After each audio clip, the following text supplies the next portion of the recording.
5ই August ঐতিহাসিক জুলাই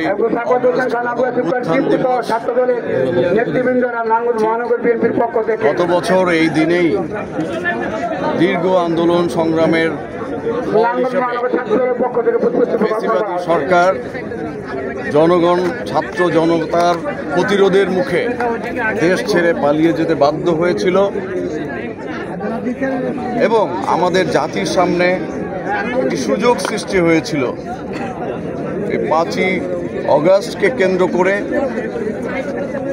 জাতীয় যে একটি ঐক্য গড়ে উঠেছে, আমরা মনে করি কোনো ব্যক্তি স্বার্থের চরিতার্থ করতে গিয়ে আমাদের সেই জাতীয় ঐক্য যেন বিনষ্ট না হয়। তাহলে আমাদের যে হাজারো শহীদ, সেই হাজারো শহীদের আত্মা কষ্ট পাবে।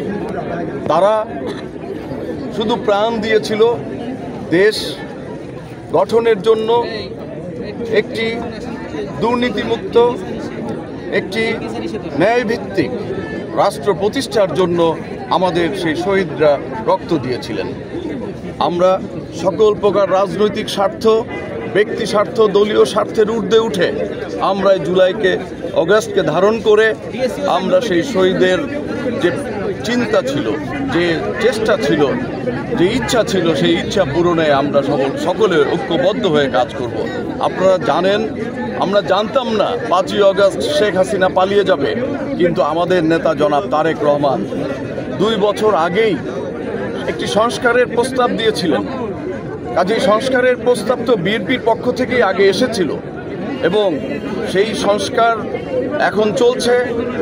আমরা আশা করছি যে অতি দ্রুততম সময়ে এই সংস্কার কার্যক্রম পরিচালনা করে একটি গণতান্ত্রিক সরকার ব্যবস্থা প্রতিষ্ঠিত হবে এবং প্রতিষ্ঠিত হবে একটি ন্যায়ভিত্তিক সমাজ ব্যবস্থা পরিচালনার স্বার্থে একটি ন্যায়ভিত্তিক সরকার ব্যবস্থা প্রতিষ্ঠিত হবে। সকল দলীয়করণ, আত্মীয়করণ, দুর্নীতি দূর হবে এবং বাংলাদেশ হবে একটি আত্মনির্ভরশীল জাতি, যে জাতি আমাদের শহীদরা প্রত্যাশা করেছিল, সেরকম একটি জাতি আজকে আমরা প্রত্যাশা করছি।